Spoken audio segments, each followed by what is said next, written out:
E se o choro de uma criança na mata escurecida não for um pedido de socorro, mas uma armadilha meticulosamente desenhada para arrastar a alma de quem ouve para o escuro?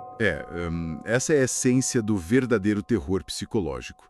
A premissa aterradora de que a morte não traz, sabe, necessariamente o descanso eterno. Quando a vida é arrancada de forma violenta, ou quando uma consciência é abandonada no isolamento absoluto por décadas, essa solidão profunda atua como um ácido. Um ácido que corrompe tudo, né? Exatamente. O isolamento transmuta o que um dia foi uma pessoa, com memórias e sentimentos, em um predador implacável, tipo uma anomalia faminta por qualquer fagulha de vida. Nossa.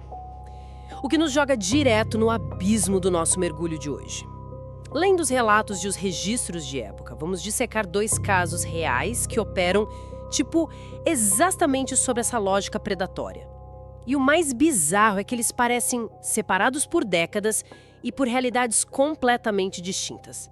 Mas compartilham uma simetria, né? Sim, uma simetria que chega a embrulhar o estômago de quem analisa os fatos.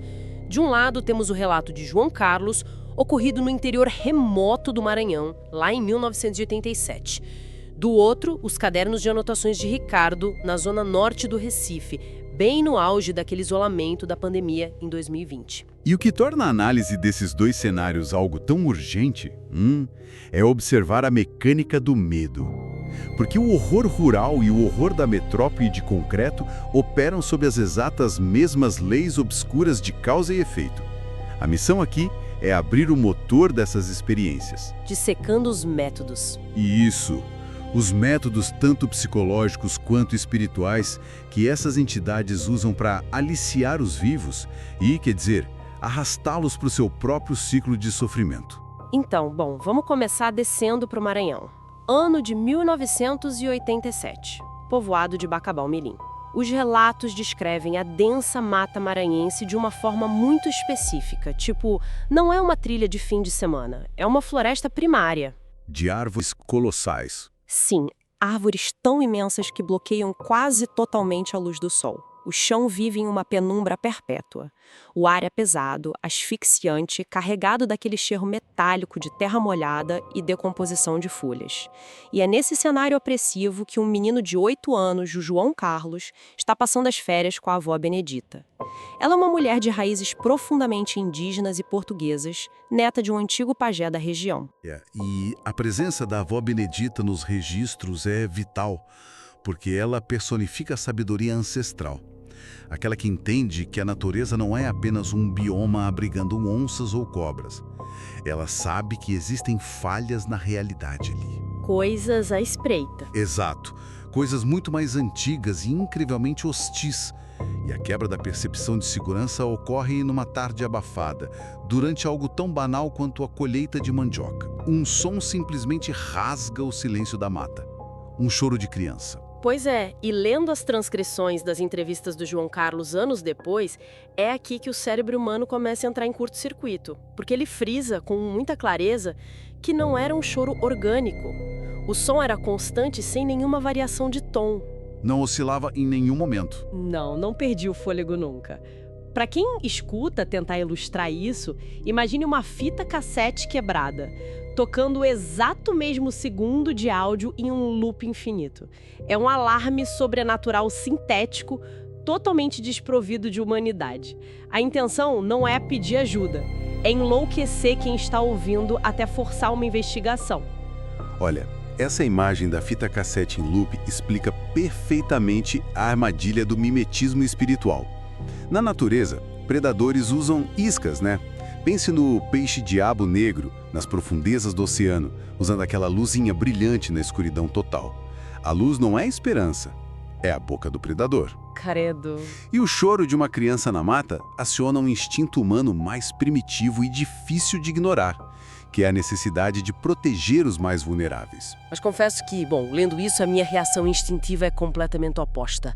Se ouço um som sintético de criança no meio de uma floresta intocada, o instinto básico de sobrevivência grita para correr na direção contrária.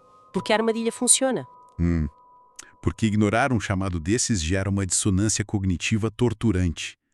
A mente humana não consegue simplesmente desligar o alerta de criança em perigo, mesmo quando o ambiente inteiro grita que é uma ameaça. A avó Benedita entende a gravidade imediata. Ela sabe que fugir e se trancar em casa é a pior decisão possível. Espera, como assim? Se esconder não é a defesa mais lógica para qualquer pessoa? Não contra uma entidade que já te marcou. Se a avó ignora o chamado na floresta, ela cede o controle do território. O predador entende a fuga como fraqueza e, inevitavelmente, transfere o campo de batalha para o interior da casa durante a noite. O refúgio é violado. Ah, entendi. Se a anomalia não for confrontada diretamente na raiz, no ambiente dela, ela vai invadir o último espaço seguro dos vivos. Nossa, isso explica a preparação meticulosa que vem a seguir nos relatos. Porque a avó não dá um passo na direção da mata sem antes transformar o próprio corpo e o do neto em fortalezas. Ela confecciona pequenos sacos de tecido contendo pós de barro específicos, ervas amassadas e água-bênção. E tem um artefato principal. Isso, o terço. Descrito como um terço católico centenário feito de madeira escura e pesada. A genialidade aqui é que esse terço foi benzido pelo bisavô pajé 2 vezes, antes e depois de sua conversão ao catolicismo. É a fusão bruta de 2 falanges espirituais massivas. Um peso energético absurdo. Sim. E então, os dois iniciam uma marcha lúgubre de quase 1 hora, selva adentro, guiados apenas por aquele som mecânico que não para nunca. E o que devemos observar nessa caminhada é a degradação do ambiente. A física do lugar começa a falhar, sabe? Os animais somem, o cheiro de decomposição deixa de ser apenas de folhas e passa a ser carne apodrecida, algo nauseabundo. Insuportável, pelo que ele descreve. É o sintoma claro de que estão entrando em uma zona de radiação espiritual severa. Até que a floresta se abre numa clareira doente. No centro, uma casa de taipa em ruínas, com teto desabado, completamente engolida por musgo negro. Só que o que choca ali não é a arquitetura apodrecida, né? Não, de forma alguma. É a barreira biológica. Exatamente. O João Carlos relata que a casa não estava apenas abandonada, ela estava submersa em uma nuvem negra, espessa e barulhenta de milhares, talvez dezenas de milhares de marimbondos. Só que insetos não agem daquela forma. A descrição anota que os marimbondos voavam em círculos perfeitos e matemáticos ao redor da casa. Uma coreografia. Uma coreografia geométrica macabra. Eles formavam uma muralha viva em volta da ruína, e lá de dentro aquele show infinito continuava vazando. Olha, dentro da biologia e da parapsicologia, essa distorção do comportamento animal indica um colapso no campo eletromagnético local. Insetos e pássaros são ultrassensíveis a frequências que os humanos ignoram. Aqueles marimbondos não estavam protegendo um ninho, entende? Eles foram afetados pela energia. Foram capturados pela gravidade de um vácuo espiritual. Eles estavam presos na órbita de uma energia tão densa e anômala que o próprio instinto de sobrevivência deles foi substituído por uma servidão cega. Eles viraram guardiões de algo que já não pertence à nossa dimensão. A tensão descrita nesse momento é asfixiante. A avó percebe que a força ali é desproporcional, então ela não tenta entrar. Ela se ajoelha na terra úmida, tira um pó branco de um dos saquinhos e traça uma linha espessa no chão, criando tipo um semicírculo de isolamento para ela e o menino. Ela fecha os olhos e começa a entoar uma reza pesada. Uma mistura de latim arcaico com línguas indígenas, pelo relato. Isso. E é nesse exato segundo que o caos auditivo sofre um corte brutal. O zumbido ensurdecedor de milhares de insetos simplesmente cessa. O choro mecânico para. Um silêncio absoluto toma conta. É como se a mata inteira tivesse prendido a respiração de uma só vez. E na porta escurecida da casa em ruínas, a figura finalmente se projeta para fora. Fechado no ambiente quando a entidade drena repentinamente toda a energia térmica e cinética ao redor. Tudo isso para conseguir densidade suficiente para se manifestar no espectro visível. E a materialização é combustível puro para pesadelos. O menino descreve uma mulher vestindo uma roupa branca que parece pesada, encharcada, sabe? Como se ela tivesse acabado de ser tirada do fundo de um lago. O cabelo preto escorrido está colado na pele pálida do rosto. Mas e os detalhes anatômicos? Sim, a mente tenta racionalizar até perceber que o vestido termina no ar. Ela não tem pés, ela está levitando a poucos centímetros da terra podre. E quando ela levanta o rosto, os olhos não têm íris nem pupilas. São esferas de um branco leitoso e morto. Tudo isso acompanhado de um sorriso rasgado no rosto. Um sorriso largo, gélido e absurdamente calculista. Esse sorriso é o diagnóstico da situação. A entidade não está presa em um looping de luto ou dor naquele momento. Ela está caçando. Ela sabe que tem uma presa acuada ali. Durante o diálogo tenso e gutural que se segue entre ela e a avó, a entidade vira o rosto para o João Carlos e tenta aliciar o garoto abertamente. Tem aquela frase pavorosa. Exato. Ela pronuncia a frase: uma criança inocente é uma delícia. Isso não é metáfora. Isso escancara a fome voraz por energia vital. E naquele momento, ela se identifica. Revela ser Joana, uma moradora daquela mesma casa que foi assassinada e jogada no poço pelo próprio marido após uma briga brutal no ano de 1945. Mas aqui eu preciso parar e questionar a lógica dos eventos. Porque a tradição folclórica e espiritual quase sempre retrata vítimas de assassinatos brutais como almas trágicas, presas à terra por buscarem justiça. A Joana foi violentamente morta. Ela é a vítima da história. Por que ela abandonou completamente a humanidade e se transformou, em uma anomalia demoníaca disposta a devorar uma criança de 8 anos? É justamente essa transmutação que fascina e aterroriza quem estuda o comportamento espectral. A chave é o tempo e o isolamento. O marido dela, o assassino, muito provavelmente já está morto há décadas. A justiça terrestre ou divina não faz mais diferença. A raiva não resolvida de Joana, somada a mais de 40 anos de isolamento absoluto na escuridão daquela mata, calcificou a própria estrutura da alma dela. A dor apodreceu, no caso? Exatamente. A dor original apodreceu e se transformou em uma inveja existencial doentia. Inveja dos vivos. Perfeito. Ela quer punir os vivos pura e simplesmente por terem o privilégio de estar vivos. Pelo fato de poderem respirar, andar e sair daquela floresta, enquanto ela está condenada a flutuar sobre a própria cova úmida para sempre.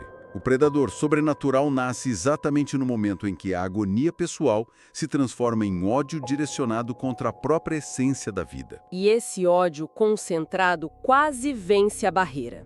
O relato menciona que o vento natural da mata, que estava morto, começa a soprar de dentro da ruína para fora.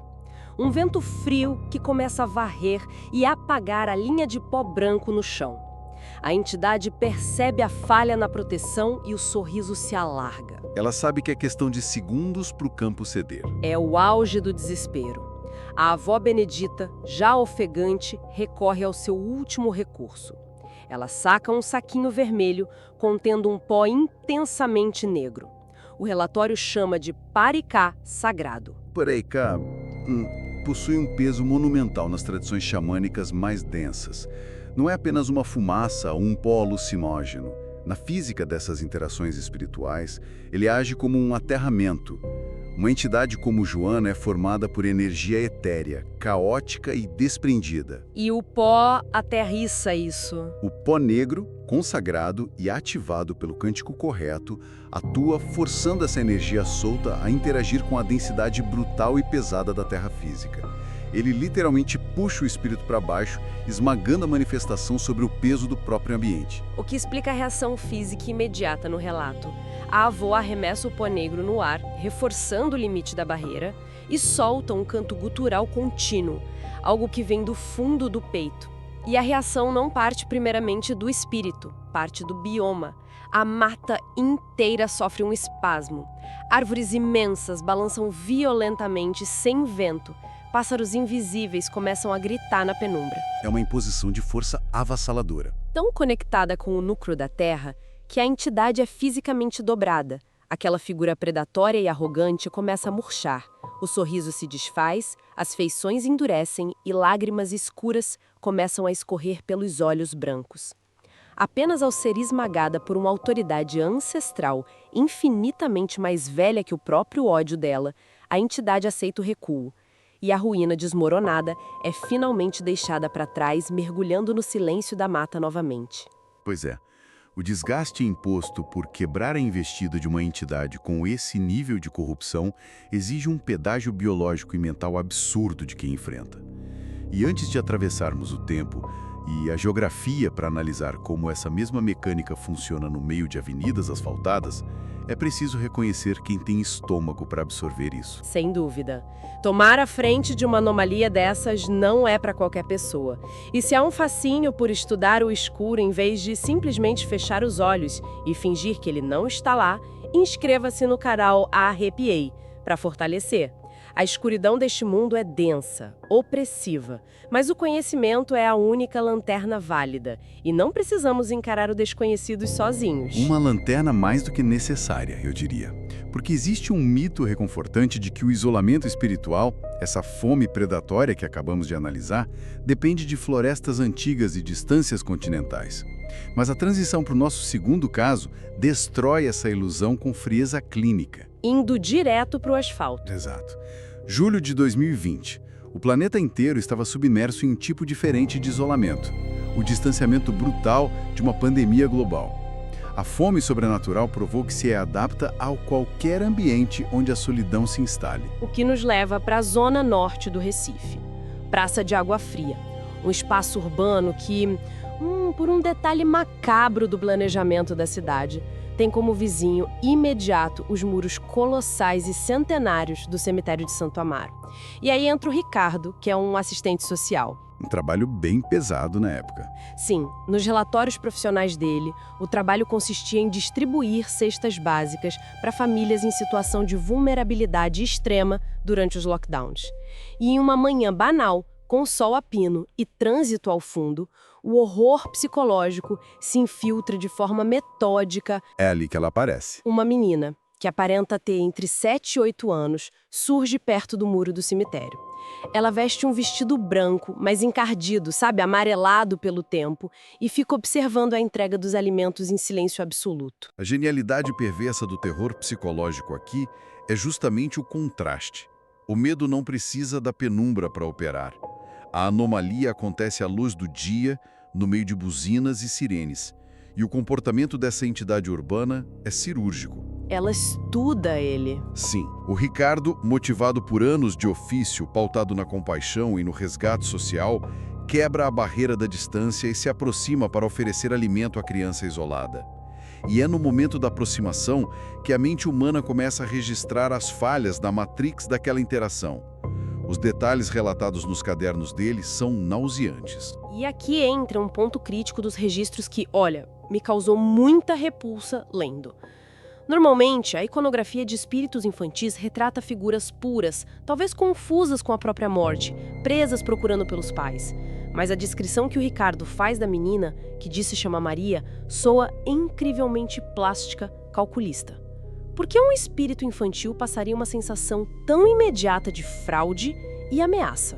Porque, assim como a fita cassete em loop na floresta do Maranhão, a Maria está operando sobre um mimetismo imperfeito. Ela está emulando o que ela lembra ser a inocência infantil, mas a execução falha de perto. Ricardo anota que o sorriso da menina não atinge os olhos. É um sorriso falso. É um sorriso esticado fisicamente, como uma máscara de plástico repuxada sobre o crânio. E quando ele se abaixa para entregar o alimento, o olfato dele é agredido por um cheiro denso, doce e enjoativo de flores murchas. Qualquer pessoa que já caminhou por um cemitério antigo reconhece o odor de centenas de coroas de flores apodrecendo sob o sol. Nossa, e o frio que ele sente também? Exato. As mãos dela, no breve momento de contato com a sacola, emitem um frio que queima a pele, um gelo que drena o calor do ambiente.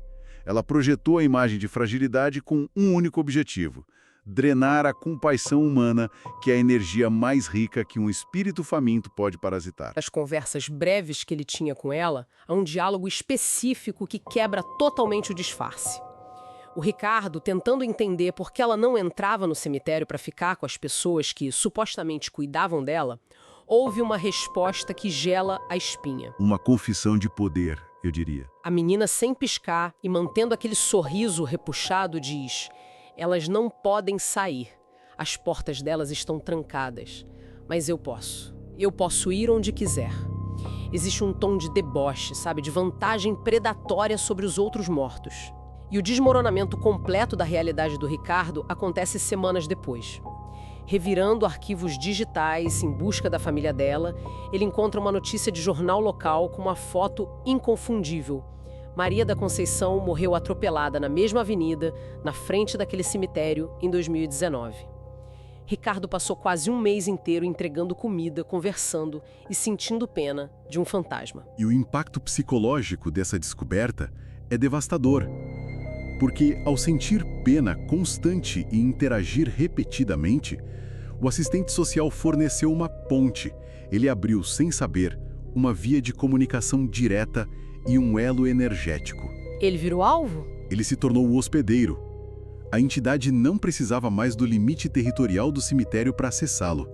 E ela entendeu imediatamente que o disfarce havia caído. O que nos leva à quebra total do refúgio.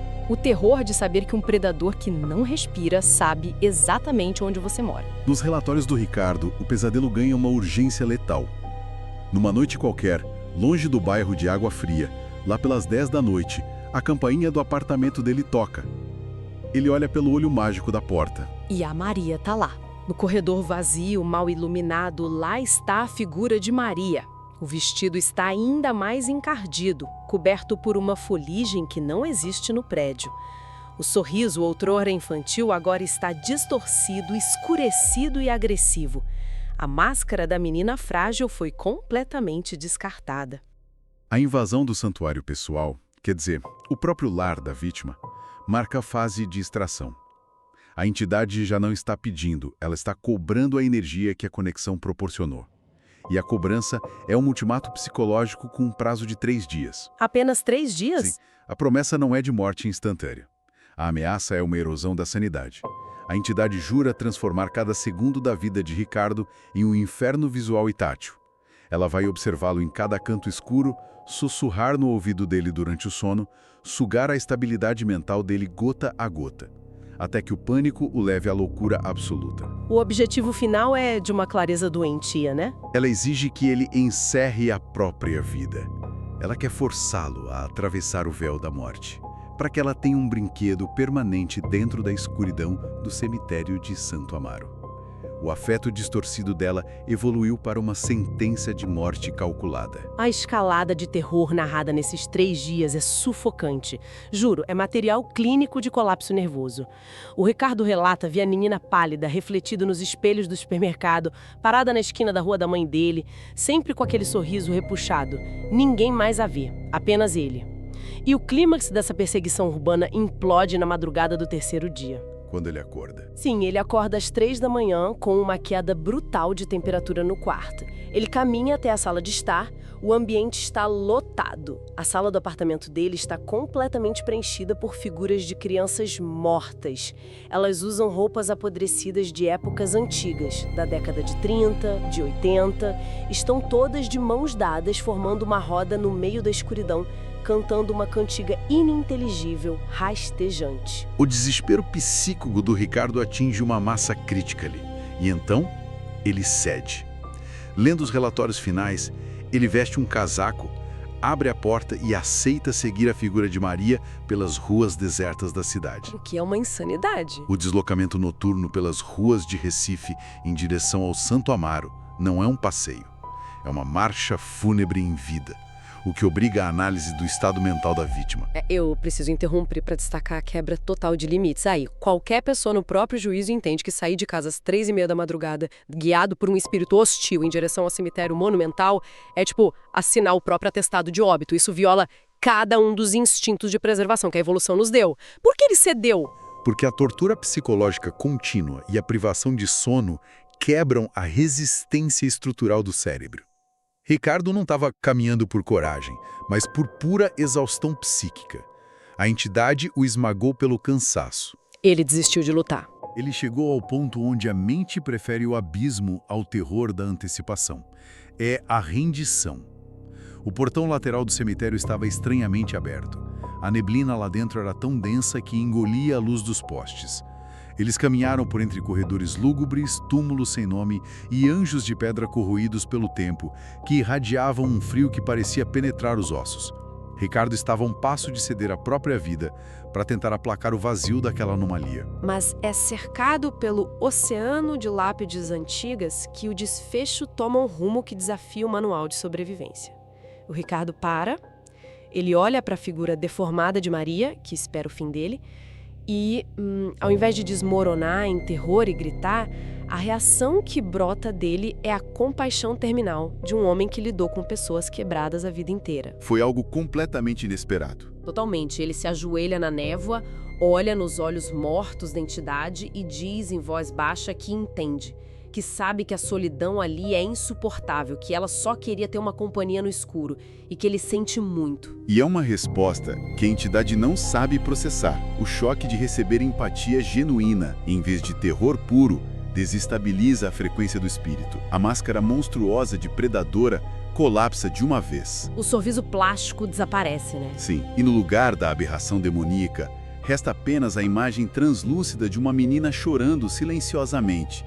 Os ombros tremendo, a voz que responde a ele não é mais sintética, é frágil e assustada. Ela diz: "Eu só queria um amigo que não tivesse medo." E com essas palavras, a figura dela se dissolve lentamente no ar gelado da madrugada. Observando o panorama maior da mecânica espiritual, a conclusão é implacável. Sem dúvida. A compaixão verdadeira, seja o sacrifício de enfrentar a anomalia para salvar um neto, ou a empatia terminal de perdoar o fantasma que quer te matar, parece ser a única ferramenta capaz de quebrar o ciclo mecânico dessas almas predatórias. Mas não nos enganemos, o custo de fornecer essa compaixão é altíssimo. A energia cobrada esgota a vitalidade humana. Deixa marcas profundas. Quase custou a sanidade permanente do menino no Maranhão e quase empurrou um homem adulto para o suicídio no asfalto do Recife. A vitória dos vivos contra os mortos deixa cicatrizes que não fecham. E é exatamente esse o peso que nos empurra para a beira de um abismo sem respostas fáceis. Porque os desfechos desses relatos trazem um alívio temporário, mas a realidade física do mundo real nos conta uma história muito mais obscura e não resolvida. Se formos olhar os fatos deixados para trás, lá no interior do Maranhão, a floresta pode ter silenciado e os pássaros voltado a cantar, mas a ossada despedaçada de Joana continua exatamente onde sempre esteve, apodrecendo no escuro da terra, esmagada sobre as raízes de uma mangueira centenária. E no asfalto de Recife? Ele continua seu trabalho nas ruas, mas confessa que de vez em quando, em tardes nubladas, ao passar de ônibus pela avenida em frente aos muros altos do cemitério de Santo Amaro, o ar ao redor dele congela e ele ainda sente, com uma certeza física inquestionável, os olhos brancos e frios de Maria observando a passagem dele, de longe, por entre as grades de ferro. O que nos obriga a encarar a dúvida mais asfixiante dessa análise. Será que rituais poderosos como o pó xamânico ou as palavras mais empáticas de perdão são realmente suficientes para aprisionar entidades corrompidas de forma definitiva? Ou será que a paz que essas vítimas relatam sentir é apenas uma ilusão temporária? Será que esses predadores sem tempo, sem limites biológicos e famintos por calor humano estão apenas dormindo na Terra Negra ou vagando silenciosos na neblina, apenas aguardando, com uma paciência infinita que só os mortos possuem, até que a próxima alma com compaixão suficiente tenha a terrível infelicidade de cruzar os seus caminhos no escuro? Para continuar desvendando os segredos que espreitam e respiram na penumbra, inscreva-se no canal Arrepiei.